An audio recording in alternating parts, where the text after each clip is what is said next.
Join us at Glossy's Beauty and Wellness Summit from November 11th through 13th in Napa, California. Influential beauty and wellness leaders will meet to discuss strategies and pain points, discover innovative tech, and ultimately make valuable business connections through one-on-ones and casual networking. For a limited time, we're offering $200 off with promo code GBS24, no spaces. Again, that's GBS24 with no spaces. Go to glossy.co/beauty summit for more information and to secure your pass today. Join us September 12th in New York City as Digiday, Modern Retail, and Glossy bring together brand and agency leaders to connect as industry experts from Colgate, PepsiCo, and more dive into the rise of retail media and how it's begun to mature, providing an exclusive deep dive into the best practices and winning strategies. For a limited time, we're offering $100 off with promo code RETAILMEDIA, no spaces. Again, that's RETAILMEDIA with no spaces. Learn more and register today at digiday.com/retailmedia.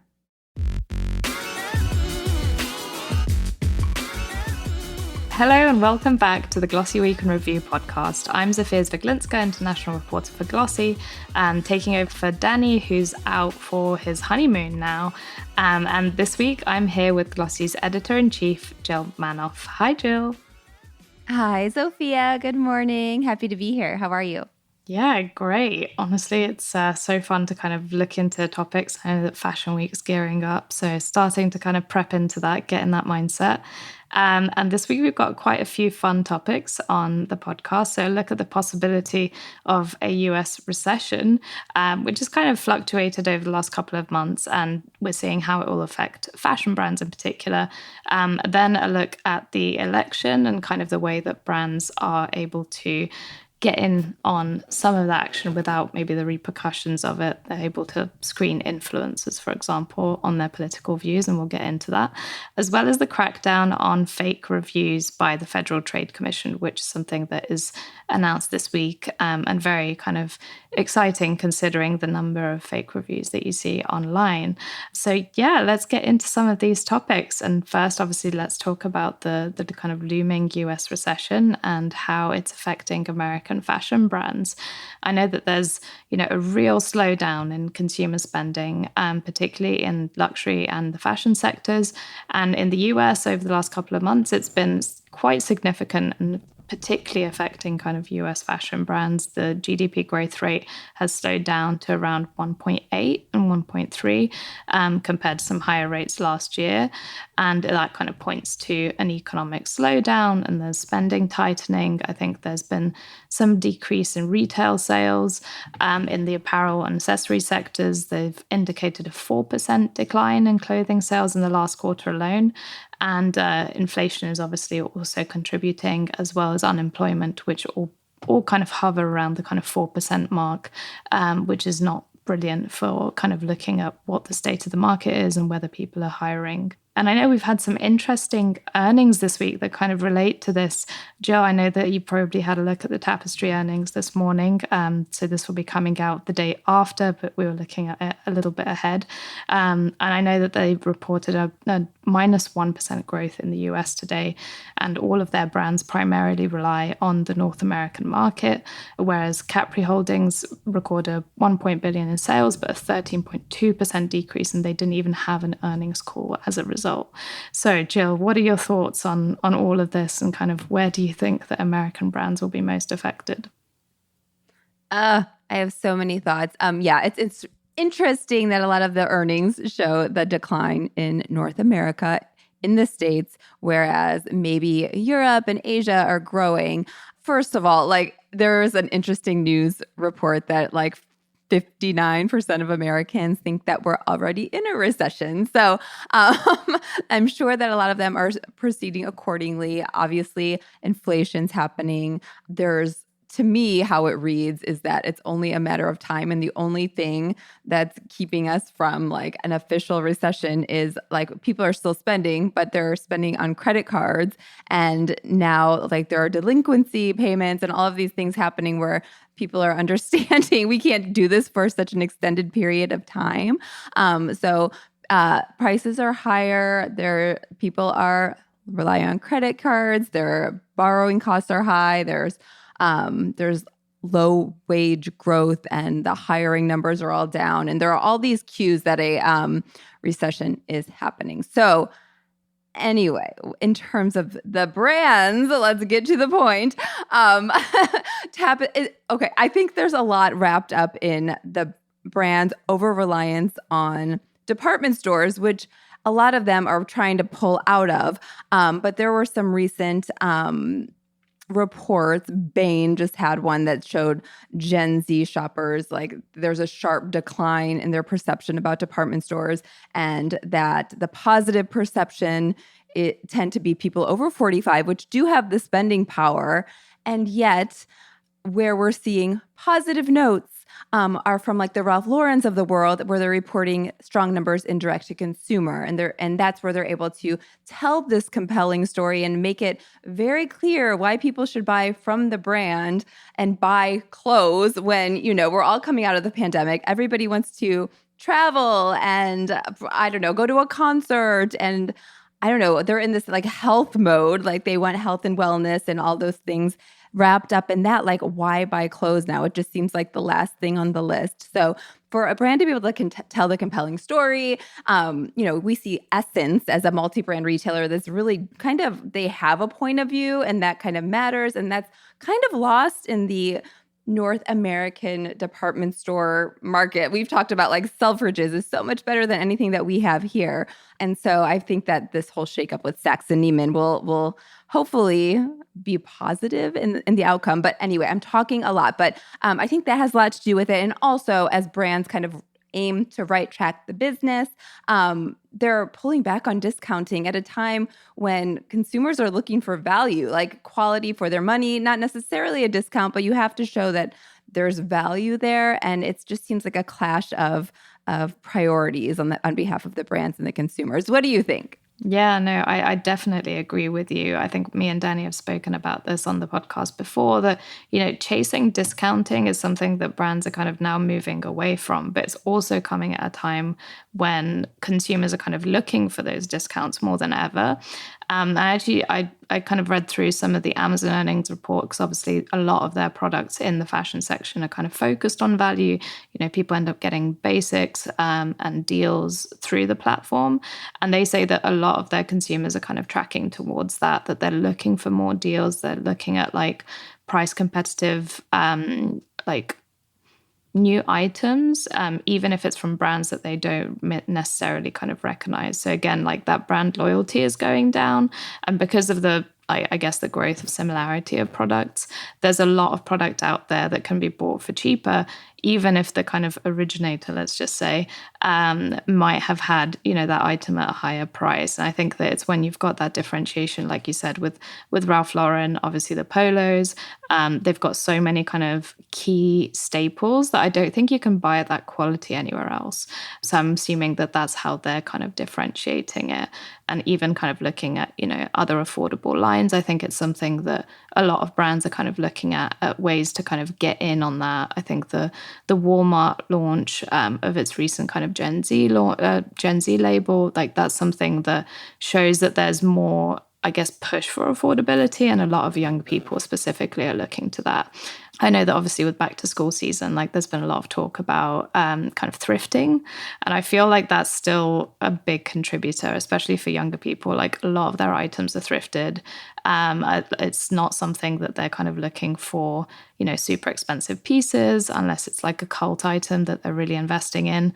And if it's not thrifting, then, it's Shein and Temu and other kind of major e-commerce players that are really driving that kind of value conversation. Yeah, you're so right. works at one of the hot looks of the moment. What is her name? Allison? Anyway, she came out and she's like, the look of the moment is, what did she call it? Surfer nephew or something. And it's like baggy shorts and like a baggy t-shirt. Like, we can thrift that look. That's great. Yeah. But yeah, otherwise, like, definitely, like, newness matters. And so like Ralph Lauren, like they're not going gangbusters with their sales, but they are kind of, again, higher, more elevated in terms of what they're doing than others. But they're involved in, we talked about, I think last week, the Olympics and US Open, and even on Tapestry's earnings this morning, Coach is keeping this group afloat, and they came out with another bag. They were like redoing the tabby and which everybody was kind of grasping onto because it was kind of fresh takes on this iconic style. But they came out with another bag that a C-suite executive said they haven't even put really money behind, and it's already kind of taking off. So I don't know. I think that newness, you don't hear a lot of newness coming out of Kate Spade or Stuart Weitzman, or at least not managing to cut through the noise in any way. So that like cultural relevance and coming out with something compelling. I mean, it's easier said than done, but the brands that are succeeding are doing these things, I would say. Yeah, definitely. And Coach has been doing a lot in terms of, kind of immersive retail experiences centered around the tabby. I think they're growing that kind of brand presence a lot. And that's something that, at these kind of times when it's a recession, is something that is a kind of approach by a lot of brands. You have that innovation, you have different concepts, even if it's something that might not maybe be the standard kind of response to like, let's say, declining sales. You see that with Essence, with their kind of strategy. Like, it's all about that kind of creativity. So I'm hoping that this is an optimistic kind of turn, that even though there might be some news of a recession, it might end up being a positive thing for innovation. Oh, I like that. That's more positive than my take. Good news daily. Yeah. All right. Well, let's move to another piece of positive news around the election and kind of how fashion is getting involved. So obviously the election is coming up this year and it's very fast. I think there's been some growth for Kamala Harris in terms of support in the Democratic Party, but also kind of more widely as well. I think that she's seems to be getting an edge, but obviously a lot of this will come down to younger voters who will be voting for the first time. And a lot of that sometimes is tied to culture and fashion. So I know that, the White House put on I think it's a creators talk or conference yesterday. And I know that's something that, they're trying to appeal to the social media generation, and something that, they can definitely get a lot more voters in that way. And I know that this is also extending to influencers. And this is something that's really interesting. How influencers end up talking about politics on their platforms. Have you seen any particularly, scandalous examples, I guess, or examples where it's been really helpful and positive, where you have seen a lot of engagement as a result of, influencer involvement in politics?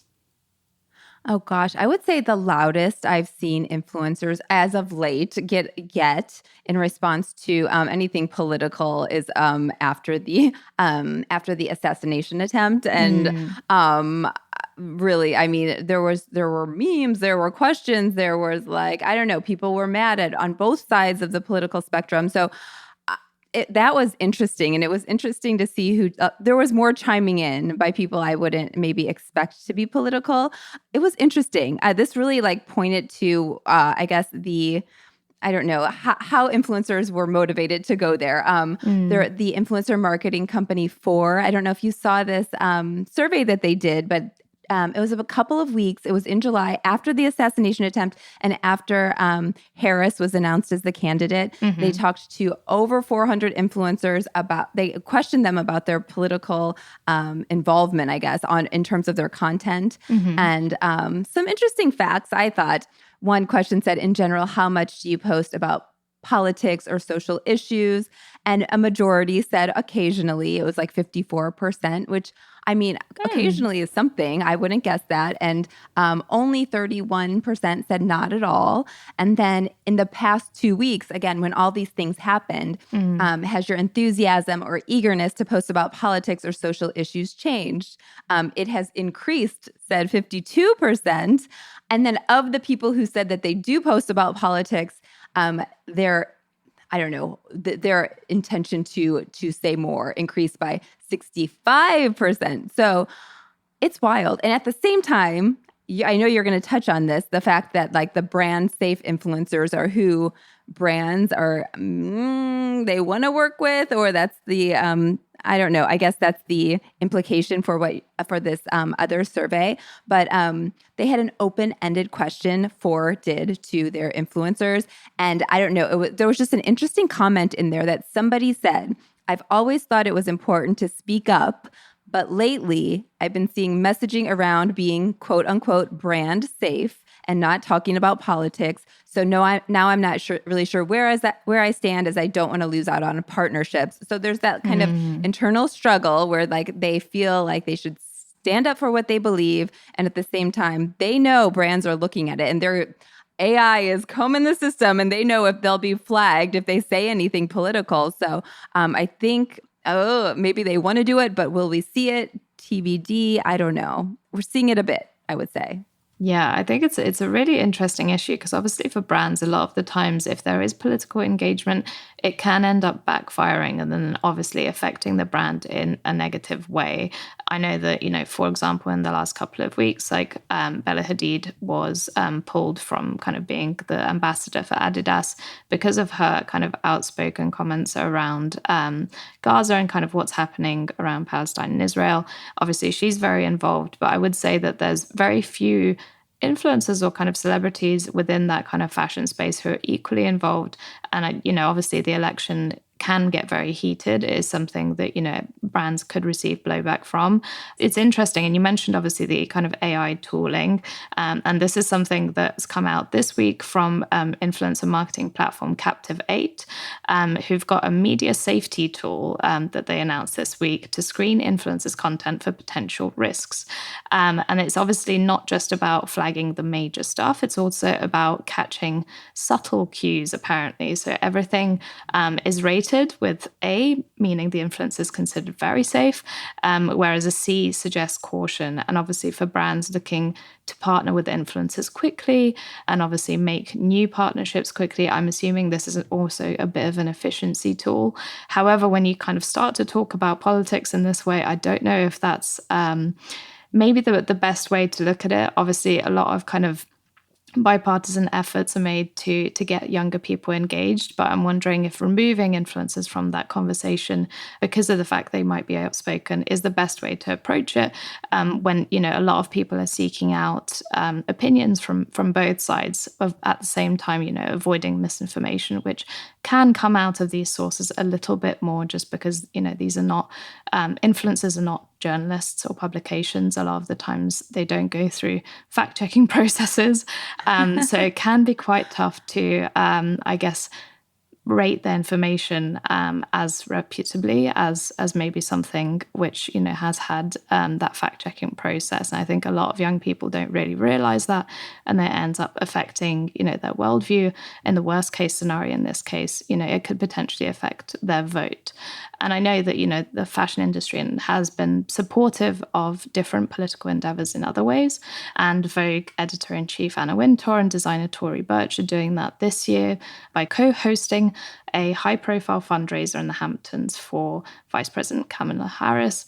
And it kind of shows that there's so much more engagement in it nowadays. It's a very hard topic to kind of step around. So I'm wondering, from the brand side, when even publications of this scale are kind of getting involved, is there really any benefit to avoiding the conversation, or is it more about maybe taking the time and engaging with it in the right way? What do you think, Jill?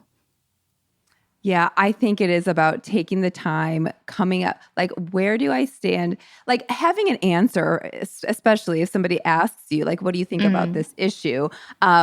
Oh my gosh, such an interesting point you made a couple of minutes back about like the influencers and this backfiring on the brands by avoiding political influencers, because like literally those people with strong opinions are the popular influencers. Do you really want to team with an influencer who has no strong opinions and probably therefore is not that compelling to follow.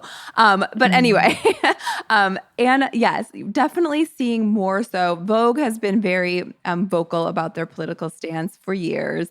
But you're right. And then in addition to the Anna Wintour, Tory Burch, Aurora James dinner or event, there was also another one for Harris's running mate. And that involved Jen Rubio from Away, Lauren Santo Domingo from Moda. And so definitely somebody who's very, socialite, well-connected in the fashion world. And obviously Jill Biden on the cover of Vogue. Like, people are impressionable. There are a lot of women's issues at stake right now. And I'm sure that that involvement will sway some people. But I do think that there's more so than ever, the push to get the facts. Everybody gather their own facts and not take somebody else's word for, if they like it, I'm going to go there. I don't know if that's more so than ever. I don't know. Influencers are influencing. I don't know what I'm saying, but I will just say, anyway, we'll see. It's definitely, I do know what I was going to say. That there was a story I wrote that really went under the radar about a brand that got involved because they weren't thoughtful. And they really, it was very emotion driven. Anyway, it was on Libertine and their founder, and immediately following the assassination attempt, put a post out that said, "Better aim next time." And I was following socials while it was going on because I was interested if anybody was going to comment. I was very shocked, actually. And there were a lot of there's a lot of backlash in the comments.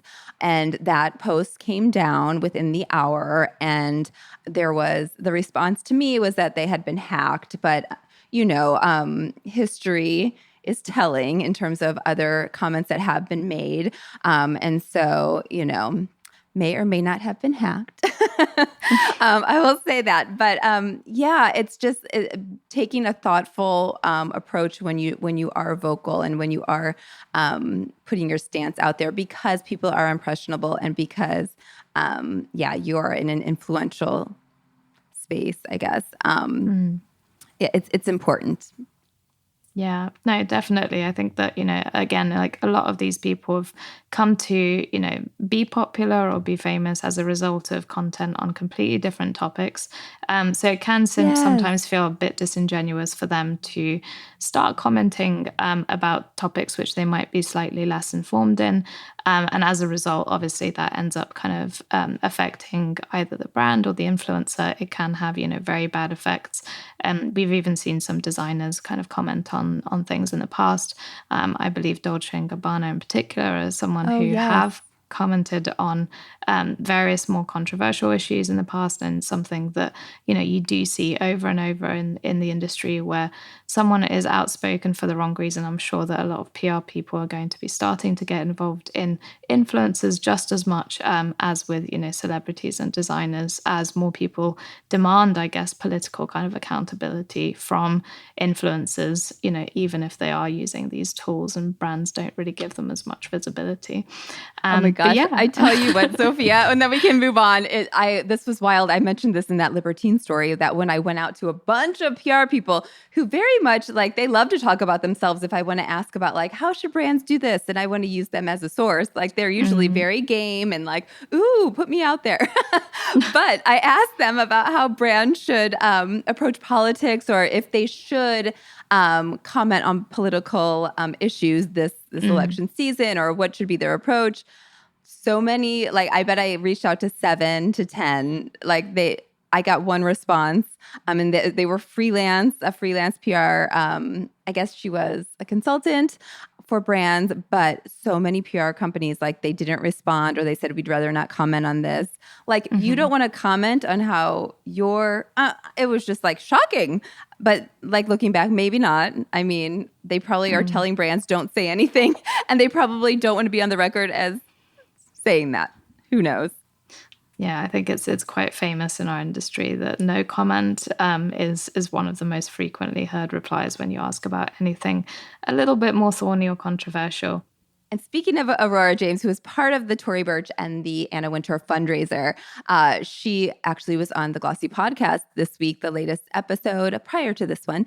And she does talk about this and the fact that those who are influential should speak up and had a lot of great reasoning why. So check that out. All right, well, let's move on to our last story for the podcast this week, which is the FTC ruling on fake reviews. So obviously this is something that's come out this week and it's very new, has been in the works for a while now. And fake reviews is obviously something that's been plaguing the e-commerce industry for quite a while, even more so now with the growth of kind of AI. I think a lot of brands ended up going towards fake reviews just because of the quantity that you can generate with an AI system compared to, just relying on single kind of customer reviews, especially for smaller brands, that those kind of reviews end up gaining you visibility in many ways. So the chair of the FTC, Lena Khan, said that fake reviews not only waste consumers' time and money, but also distort the marketplace and unfairly disadvantage honest competitors. And there's some interesting bits around here around, how brands will be penalized for the fake reviews. And initially, Jill, any kind of first thoughts before I kind of dig into the details? Oh my gosh, I'm shocked at the details because there's so much involved. Like, just read it off. Like the fact that you can't have fake followers, like that's a thing. And you can't hide your bad reviews. I just assume that everyone's hiding their bad reviews. Yeah, so it's a whole lot of kind of deceptive practices that are being targeted, fabricated testimonials, paid reviews that aren't disclosed, and reviews written by employees posing as customers will obviously be part of this.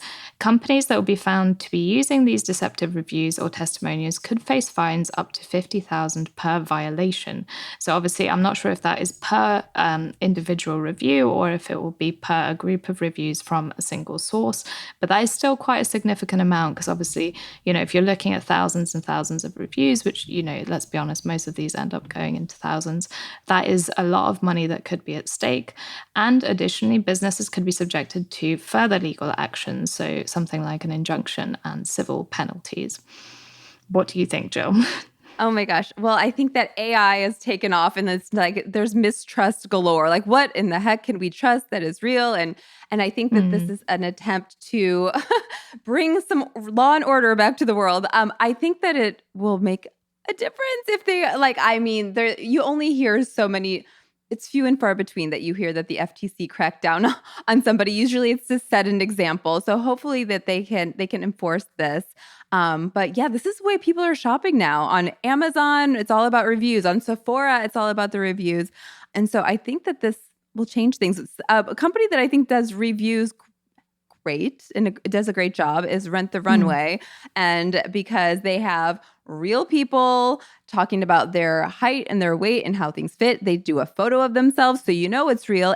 And they also do, which the FTC allows this, they have their employees do employee reviews and they just note that I'm an employee and this is like, it was like RTR staff, I don't know, review, and they're more thorough and more helpful. I think actually it doesn't read it. They say if it didn't really fit me great in the hips, like they'll be very honest. So it's interesting. I'm pointing to all of this like outside research, but I went to eTail Boston this week, and they have a panel, which these panelists show up at a lot of events, the Z Suite, and it's Gen Zers who just come and like share their opinions, and they're kind of like they're in the hot seat.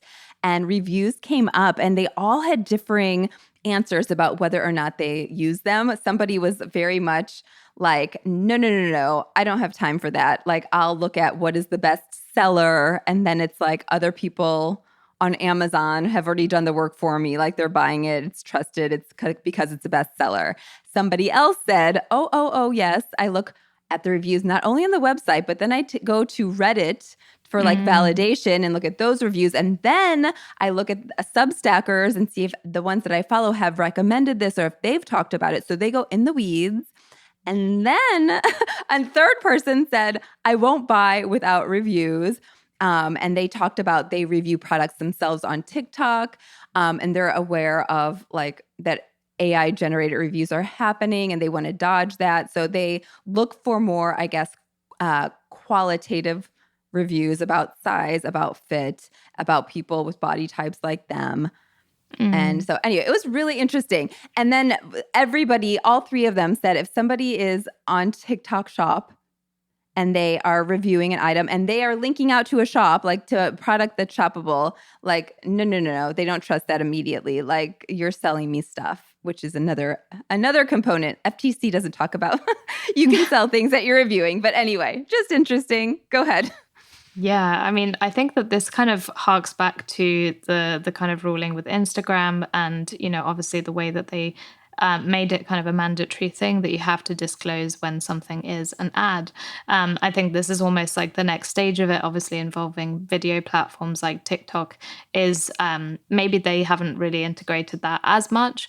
But I think, again, that disclosure that if you're selling something, you need to be able to say that you're selling something. You can't just kind of con your consumers into that.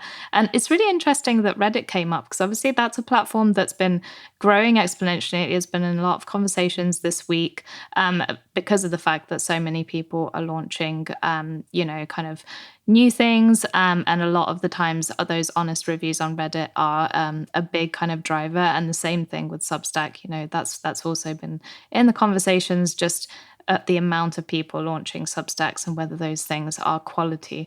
So I'm wondering, with that in mind, do you think that kind of qualitative aspect will kind of force brands to maybe rate those reviews higher? That it isn't just about, someone who's giving you a 5-star rating, but someone who's actually going into a lot of detail and kind of making that thing more personable, as far away from AI as possible, basically. I think so. I think the more detail, the better. And why Reddit is become kind of a go-to is because, as opposed to, for whatever reason, like Instagram, where it's linked to your name usually, like you can be a little bit more anonymous on Reddit, and it reads as a safe space. So it reads as it's very honest, and everyone's saying everything. And anyway, I think that's why it works. Interesting to me that even a Gen Zer mentions Substack because we hear that it's a little bit, it's taking off more with a little bit of an older generation. So I thought that was interesting. Yeah, definitely. I think there's probably a whole kind of generation of younger Substackers who are also kind of tying into that. But I'm really interested in watching this space. I think there's a lot more that will be happening, to kind of see who those offenders are, whether there'll be a lot of kind of AI aided brands who are going to be penalized, and how quickly, I guess, that change will happen. Because obviously a lot of this might not be implemented for quite a while. Usually there's a little bit of a time kind of to allow brands to kind of change their practices before penalties are started to get issued. But yeah, any final thoughts on that, Jill? No, exciting times. Brilliant. Well, that's all the time that we have this week. And don't forget to give us a rating and a review on Apple Podcasts, Spotify, wherever you're listening to this. It really helps us out a lot. Jill, thank you so much for being on the podcast. It's always lovely to have you on. This was great. Thanks, Zofia. Also, don't forget to subscribe to the Glossy podcast, where I'm talking to Lucy from Never Fully Dressed next week. And you can hear that and other interviews with industry insiders every Wednesday, and we can review episodes every Friday. So thank you for listening. Bye.